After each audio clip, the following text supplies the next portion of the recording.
I completely missed the most consequential change of the OTA, and all I can really say is, oh God, please no, not this, not again. So, Hela's back, and doing some pretty ridiculous stuff right now.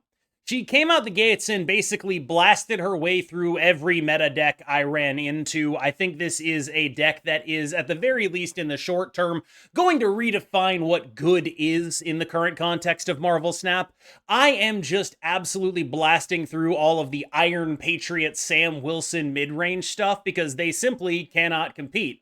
But what is the change that made this such a powerful deck all of a sudden? Well, that would be Skaar going to 7 cost.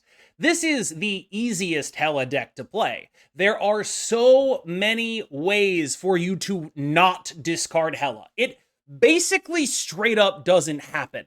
The only time I discarded a Hela was when I purposefully opted into a 50-50, and also one other time when it got hit by Sokovia. You simply do not discard your own Hela in this deck unless you are extremely clear-eyed about probably gotta go for the 50-50 here. If I lose, I'll retreat.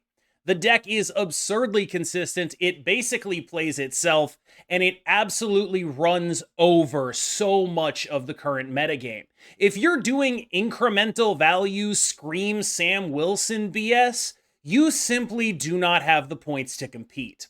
Now, the reason this is important is not just that you are now able to fully protect your Hela from basically every discard in your deck, right? Like, you have the ability to have a Hellcow, which is never going to hit your Hela. You have the ability to use Swordmaster, which is never going to hit your Hela. You have Lady Sif, which now has 2 targets above Hela. The only one that's really going to ever mess you up is Blade. And so you have this deck that is extremely good at getting big stuff into the graveyard, as it were, at various points along the curve.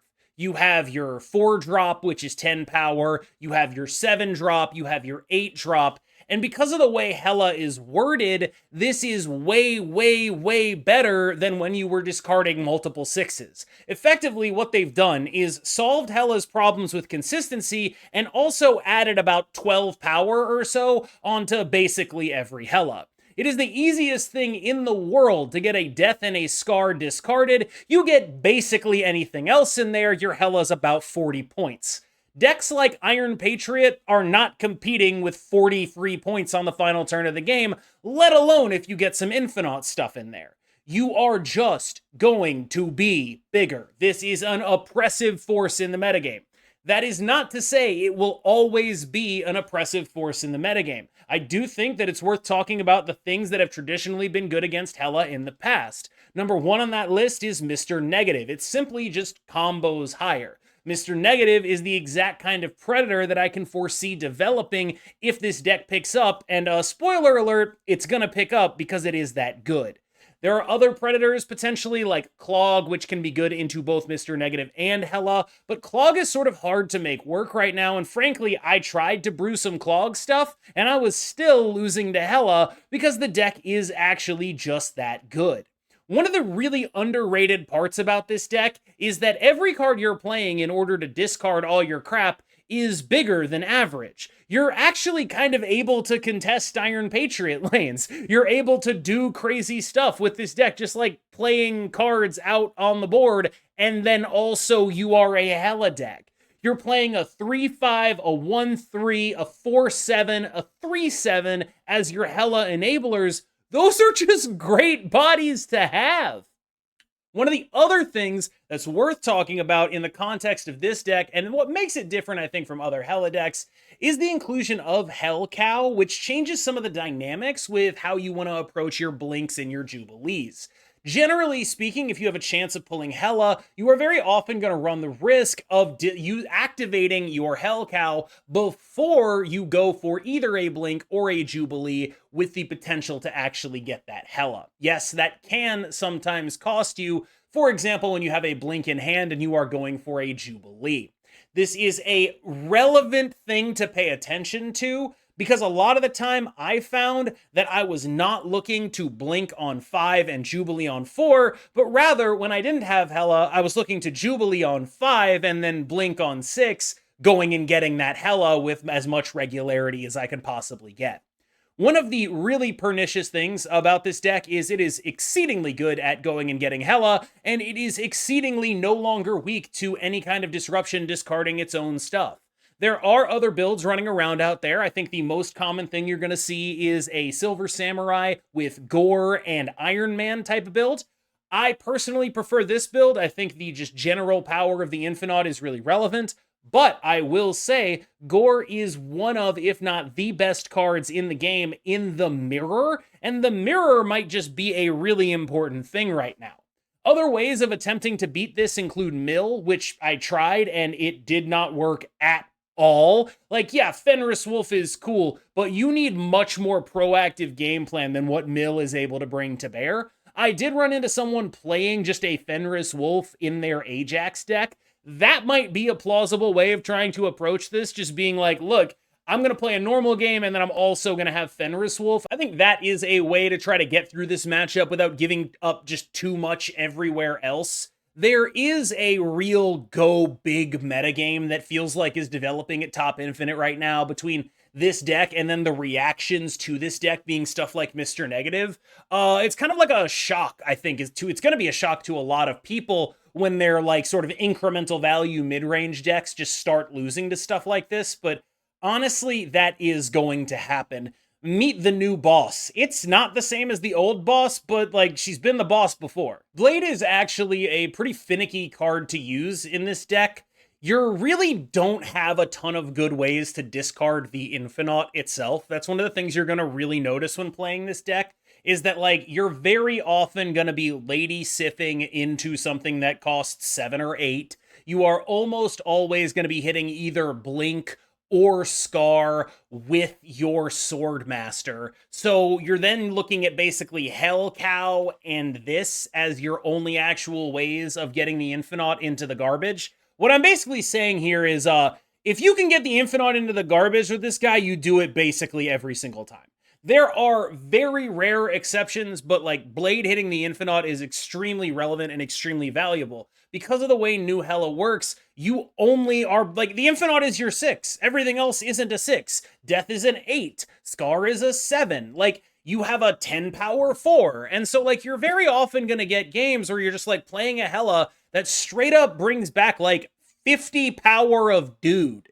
And that is just a heinous thing for your opponent to try to deal with. Just 54 power of guys. They're just going places.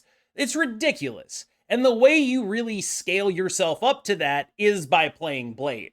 The one real loss that we have versus the Gore builds is that the Gore builds have a way of targeting their giant 6-drop, and that, of course, is Silver Samurai.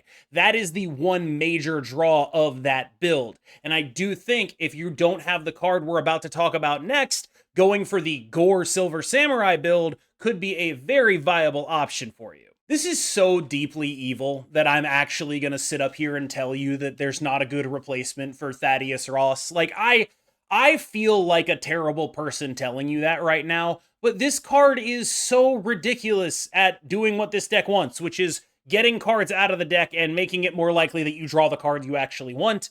Like, yes, there are going to be situations where he makes your Blade awkward, but this is a card that is like basically your best card to see in a mirror, because there are going to be a lot of skipping and you're going to basically guarantee that your thing is actually going to happen. You are a combo deck that can actually use this card. You are getting cards out of your deck.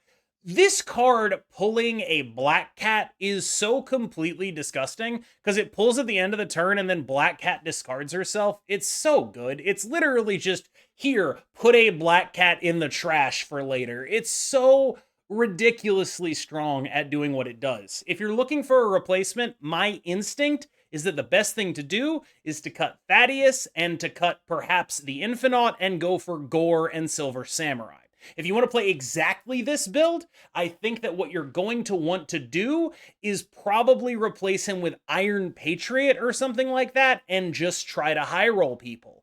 I do not think there's a meaningful replacement here. I ran into people playing Adam Warlock. I strongly suspect you can do better. One thing to keep in mind with Lady Sif is she is odd costed. So typically you're going to be put in awkward spots because of her, where it's like you would want to play Swordmaster, but you don't want to run the risk of discarding your Lady Sif.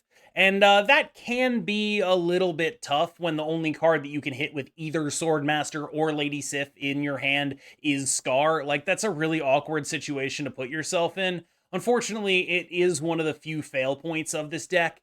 Generally speaking, though, I mean, Lady Sif is just always hitting something that isn't Hela and has 12 power. And yeah, that's pretty ridiculous that you have multiple cards that are more expensive than Hela that have 12 power. It's basically just Skaar gets to be like a second death.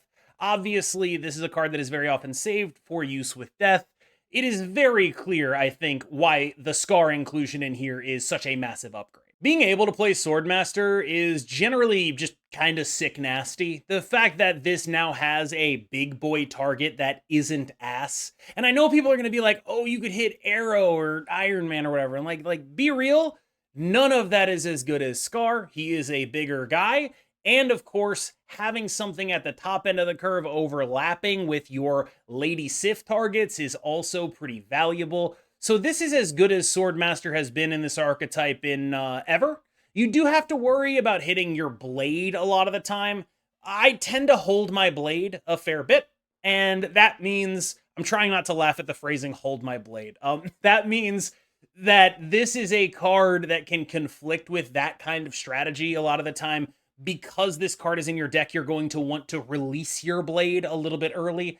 This is a just 3/7 with massive upside in this deck, though, and like the fact that that exists is honestly pretty crazy. Jubilee, and I think by extension, Blink, have become a little bit different for me recently. Like, this is a card that is so much more useful as a tutor for Hela, but you really don't want to be getting Hela before turn 6. And this deck is so shockingly consistent that I've honestly kind of come away from it. Like, I feel like Jubilee might be losing me games by pulling Hela before I'm ready. Like, I do not like a lot of Jubileeing on 4. I definitely don't like Jubileeing on 4 and a Blink on 5, because it's like, that's so many chances for me to blow my Hela and just let them know where all my stuff is. And I don't want to do that at all.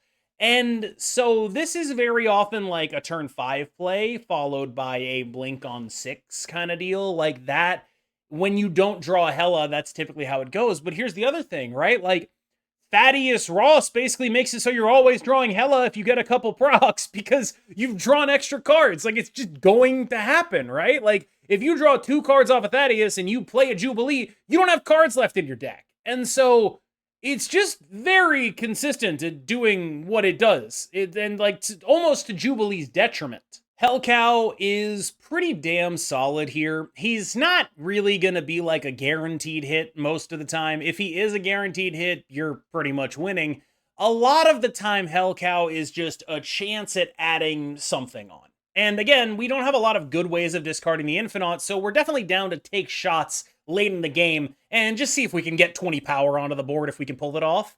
This is a very viable thing to be doing, but it is probably the most, like, questionable part of the deck. Like, I'm not saying guaranteed the most questionable part of the deck, but it is like, all right, I don't really know about this. He's been pretty damn good for me, though. Again, 4/7 upside is like a traditionally good stat line, and I think that's the true secret behind the power of this deck, is that you look at it and you're like, wow, that's a combo deck. But all the stuff we play to enable our combo has the same stats as the stuff people play for its stats. And so it's like, oh, okay, we have a 4/7, a 3/7. We're just kind of like playing great numbers, and then also we combo. Black Cat is so dope. Just unbelievably good. I just got done reading the Jed McKay Black Cat run, which made me like legitimately really enjoy the character. Like, wow, I really like Black Cat. I'm a fan of Felicia Hardy. I wish I could match with her on these dating apps. And so like, this is a terrible card for flavor. It has nothing to do with the Black Cat lore or anything. Not a damn thing. But in this deck, this is like actually just kind of busted, because what it says is I am 10 power for free. Hela, remember, is sort of gated by the amount of discards you have of stuff at the same power or same cost. This is a cheap card that discards and is massively huge. So you get a 4, a 6, a 7, an 8, 50 power. Boom. And a lot of that genuinely doesn't happen without Felicia here. Blink is obviously a very powerful card. There is no argument here about that. You're going to want to use like a deck tracker if you can, or at least your own memory to make sure you know what you can and cannot hit here. There are going to be times where you're 50-50ing looking for a Hela. There are going to be times where you don't want to play Blink because of a Hela. There are also going to be times where you're just like happily chucking Blink away into a Swordmaster, and you're just like totally okay with that. In those situations, if you revive a Blink with Hela, it will target the card you played before Hela. So please pay attention to that when you're doing your setup.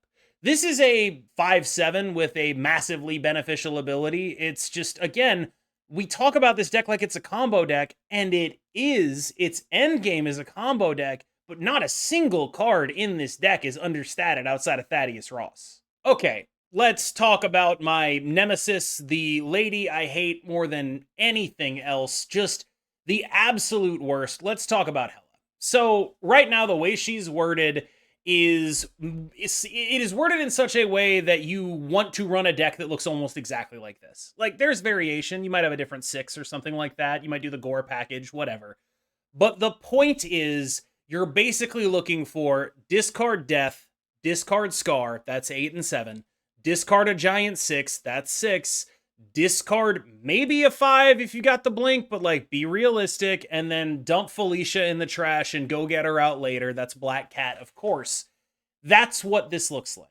We are getting old Hela output with this card. Like, just straight up, this is because of the way they have changed Skaar, because of the fact that this is set up like this. I kind of think she's going to have to get nerfed again. I think they'll have to say, like, over 6 counts as 6, and then she'll be fine again. But this 7-8 crap, that's what's breaking her right now. The fact that you have Death and Skaar able to come down and do this is what's breaking her. Like, straight up.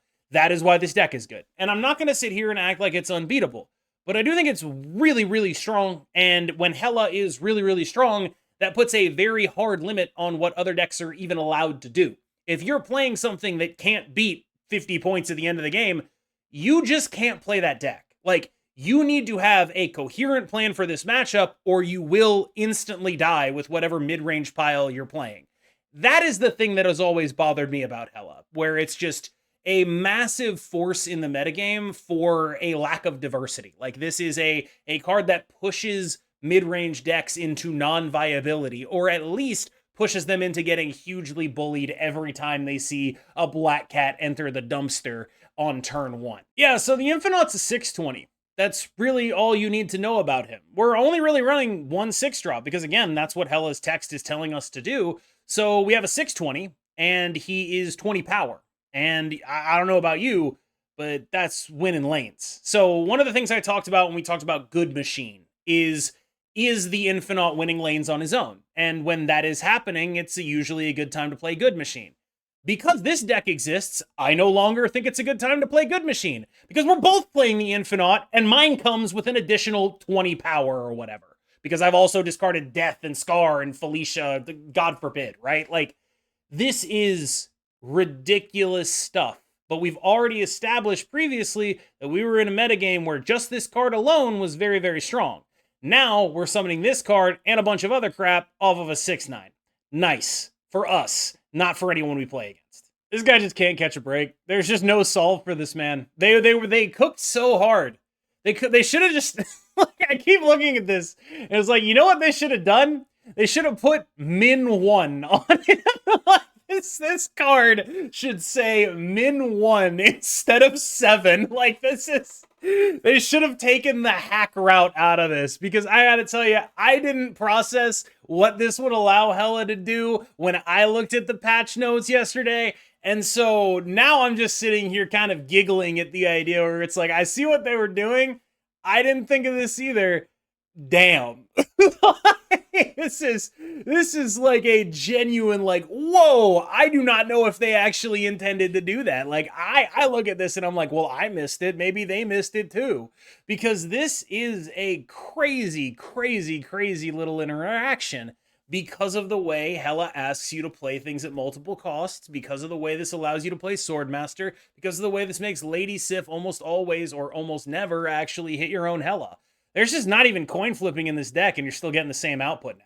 Death is death. Almost everything I said about Skaar applies here, where it's just, this is a card that protects you from Lady Siffing your own Hela.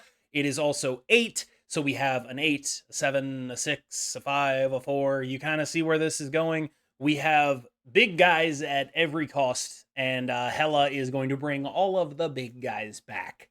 And that's the deck. All right, y'all. Thank you so much for making it through that breakdown. I wanted to talk to y'all about the gameplay that I put on my videos. I wanted to know, like, whether or not you guys actually watch through it, because a lot of the time what I'll see on my sort of retention is that most of the people watching the video are not actually watching the gameplay. Now, the reason I'm asking this is because I am dealing with what I believe at the time to be fraudulent copyright claims on the music that I use. The music that I use is by Stream Beats by Harris Heller. I have a license to use it. It is explicitly intended for the use in YouTube videos. It is currently being copyright claimed every time I put it in a video by a company that does not appear to actually own it. And so I am currently involved on 3 different videos in about 10 different copyright disputes. And I believe that I'm in the right in those copyright disputes, but I don't want to send 8 million disputes. And I'm pretty sure that if I put music over the gameplay, what's going to happen is they're going to copyright it and I'm going to have to send even more disputes. So what I want to do is try to do a little bit less in terms of gameplay, but I want to make sure that that's actually amenable to you. If you guys really want me to get gameplay back on here, I will do it. Like, I want to be super clear. I am here to listen to you. It is a pain in the ass to deal with copyright trolls, but that is unfortunately part of the game. The other thing that this does, though, is every time I dispute it, it goes into escrow. So, like, I just don't make money on the video unless the dispute gets lifted after 30 days. So basically what's happening is, for all the videos that I've done recently with music in them, I've made no money on them because someone else is saying that they own the music in them. And so that's just like a really awkward thing where it's like my best case scenario is that it just sort of super sucks. I'd like to avoid it if possible, but I also wanted to make sure what you guys thought. So I'm trying this video with a longer explanation and a no gameplay section. So please let me know what you think. As always, I've been KMBest. You have been phenomenal, and I will see you in the next one. I am utterly devastated that Hela is back, but good news, I'm finally coming to terms with being a content creator rather than just a pure tryhard. So, cheers for growth. Y'all have a good one.